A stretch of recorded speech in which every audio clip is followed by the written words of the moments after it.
So, basically, one of my Skype friends told me don't buy Call of Duty Ghosts because it was the worst game. Or actually forget that.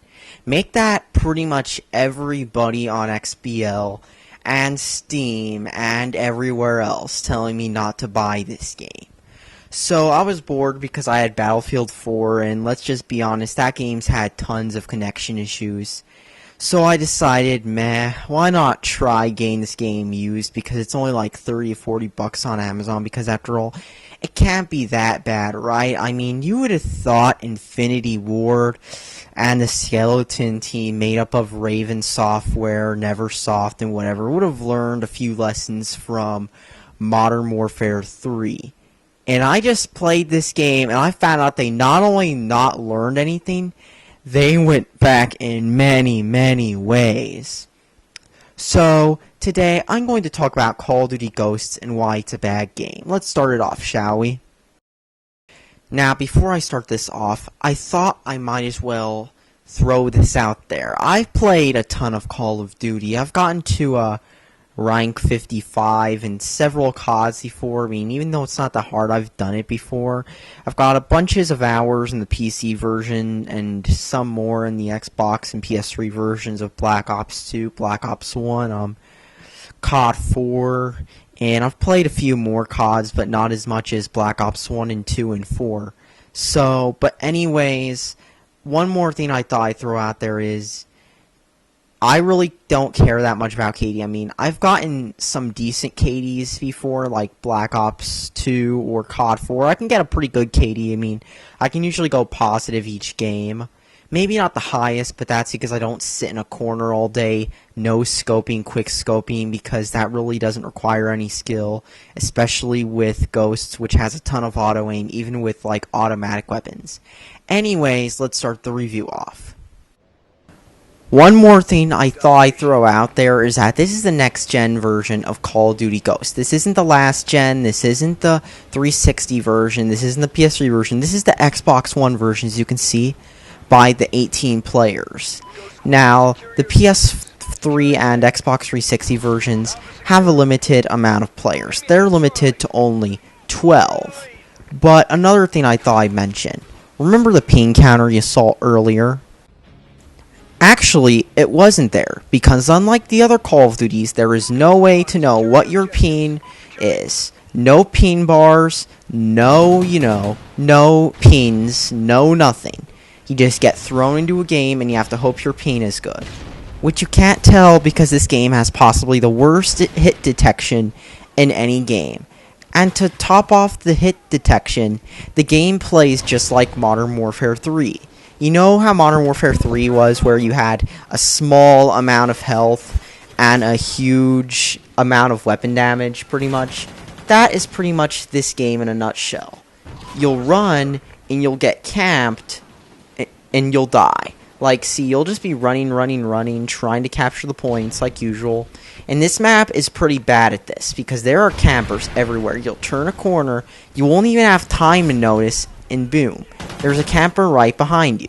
There can be a guy right in front of you too, and that's because it's hard to see unless you're using a certain type of scope. It's hard to see if you actually see somebody, because the enemies and your own teammates blend into the game, due to the fact that, unlike Black Ops 2 or even CoD 4, this game has a very limited color palette.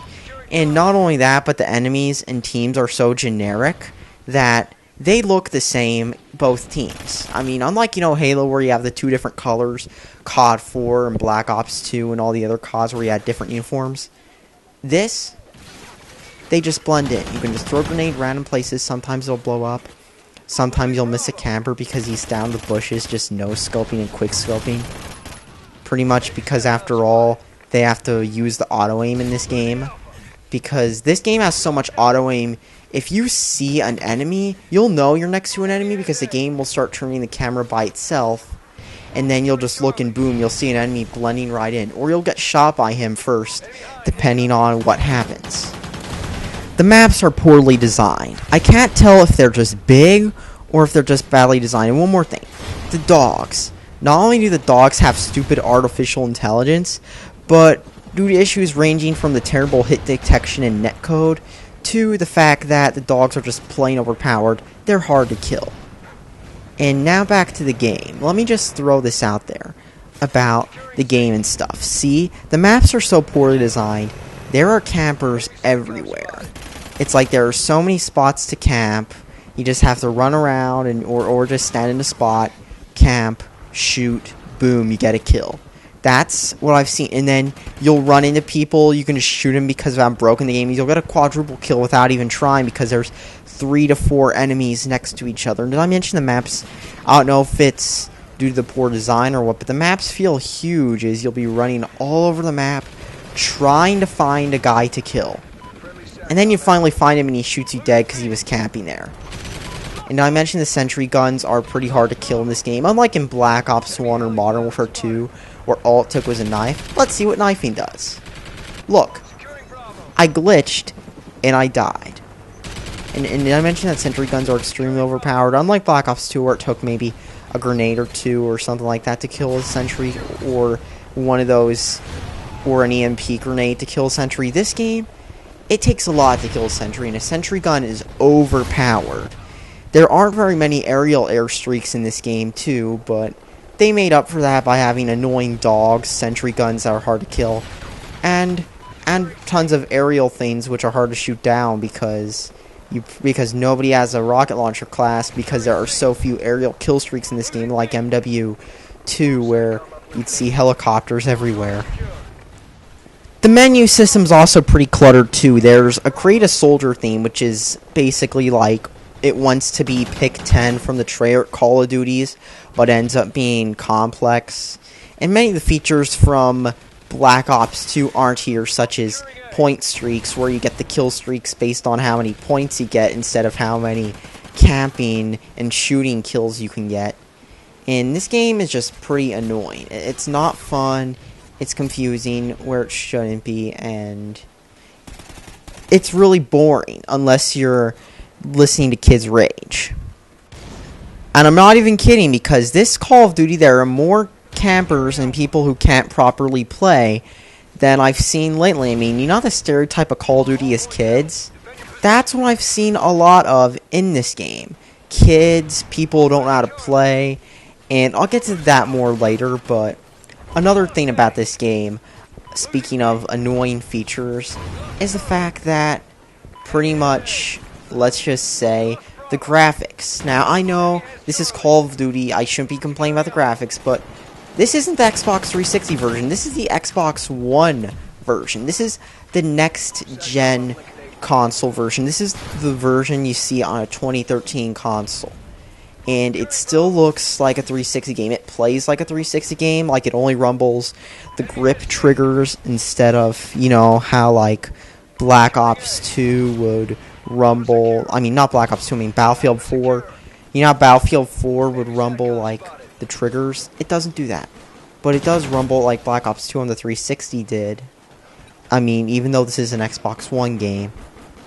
And to further rub salt into the wound, EMPs are further replaced with SATCOMs, which are like things you place in the map. They're easy to knife, but the problem is they're totally useless, because you need quite a few to have one, and then they can't even spot most of the players because of how ineffective they are, so you'll see campers everywhere, making the camper problem even worse in this Call of Duty. Did I mention the lag in this game?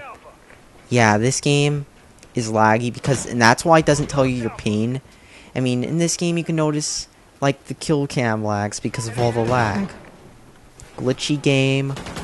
Terrible, honestly.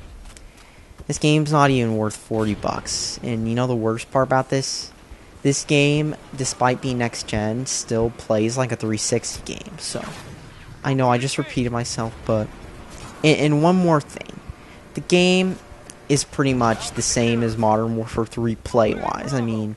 And that's a bad thing, because Modern Warfare 3 wasn't that good. I mean, if this was more like Black Ops 2, I wouldn't mind, but Modern Warfare 3 just wasn't that good. And did I mention the dogs don't even look that great? They just follow you around and kill enemies for you. And yeah, this is a next-gen console version. But now that I've pretty much talked about everything bad about the multiplayer, let me just move on to the next part. Extinction. Now, when you can get into an extinction match, which is hard because the multiplayer is laggy and takes a while to connect to Xbox Live and stuff, you'll eventually go to matchmaking, and then you'll eventually get into a match when everybody readies up, which takes a while. So now that I've pretty much got everything wrong with the multiplayer out of the way, I'm going to talk about something else. Extinction. Extinction is possibly the only good mode in the game, which is sadly ruined by people who can't play, like like zombies in Black Ops 2 is, but it can be fun when you have people who know what they're doing. But anyways, Extinction is pretty much this. You have to plant a drill to drill through the alien hives, defend yourself from the aliens and the drill, and of course, get out alive. It's like better than zombies in a way, especially because there's an objective unlike zombies. But as usual, it's kind of the thing that can ruin it are people who don't know how to play. Gameplay is pretty much you kill the enemies. However, unlike zombies, you do get to pretty much drop your own ammo. You can upgrade your skills while you're playing, and you can unlock more skill sets which you can change from in a class menu. Honestly, this might have been a good $10, $15 game because, let's face it, this is actually the only good part of the game. I'm not even kidding. And it's only fun when you have people who know what they're doing, of course, and not kids who don't notice there's the challenges, because another thing this offers that zombies doesn't is a challenge. Now, after you plant the drill, it starts the challenge mode where you have to not do this before the challenge is completed. If you do it, you get an extra skill point and stuff. But if you don't, you get killed easily. And mostly because of people who... Well, I mean, if you don't get as many points. But when stuff like this, you'll see people die easily. And that's one of the problems with, like I said, people who really can't play. The other problem is the netcode, because it's based off the Ghosts engine. The netcode is still extremely glitchy, and honestly, it's the netcode is the only real problem, and the player base. But other than that, it's a ton of fun. You can still buy weapons, still do all that, drop power-ups like explosives or other stuff for your team, and unlock them as you go along. All in all, it's a pretty fun mode, and really, it's the only good part about this game. I mean, I noticed this game is just more fun playing this mode than the rest of the multiplayer, because the multiplayer, like I said, is absolute garbage. This, on the other hand, is actually kind of fun, and in fact, I really think they would have made a bunch of money if they just released it standalone and not just a tacked on mode to Ghosts, because this mode's actually better than the main game itself, and that's kind of sad considering that this was supposed to be the first Call of Duty on next gen. And instead of doing like what Treyarch did with Black Ops 2, they went for trying to basically make another Modern Warfare 3, but on next-gen consoles. And just like Modern Warfare 3, the map design's meh, but this is actually the one fun part. I'm not kidding. All in all, my final verdict on Ghosts is the multiplayer is absolute garbage, but Extinction's actually kind of fun. Maybe this game is worth it when inevitably you can find it for $5 to $10 at the local GameStop and you want to play Extinction mode with your friends. And maybe if they actually released more Extinction maps, because Sally's is the only Extinction map in the game. Maybe once they do that and the DLC is on a sale and you can get the game for $10 at a GameStop, maybe then this game is worth it. But until then, I wouldn't buy this game. I'd save your money and I wouldn't buy this game because this is a next-gen version and it reeks of a last-gen port. Unlike Battlefield 4, which sadly has glitches, but when it works is a whole lot more fun than this game ever was. Thanks for watching and subscribe for more, and please don't buy this game for the multiplayer, only for the Extinction. And the campaign, I'm not even going to talk about that because at this point, the campaign is really just a launch trailer that comes with your game. I mean, let's be honest here. Unlike Black Ops 2, where they showed off a campaign which actually looks somewhat interesting, even though I didn't really play it because I don't play these kind of campaigns. This game's campaign looked, the Xbox One version, it looked disappointing even in the reveal, and that just says something. Anyways, thanks for watching.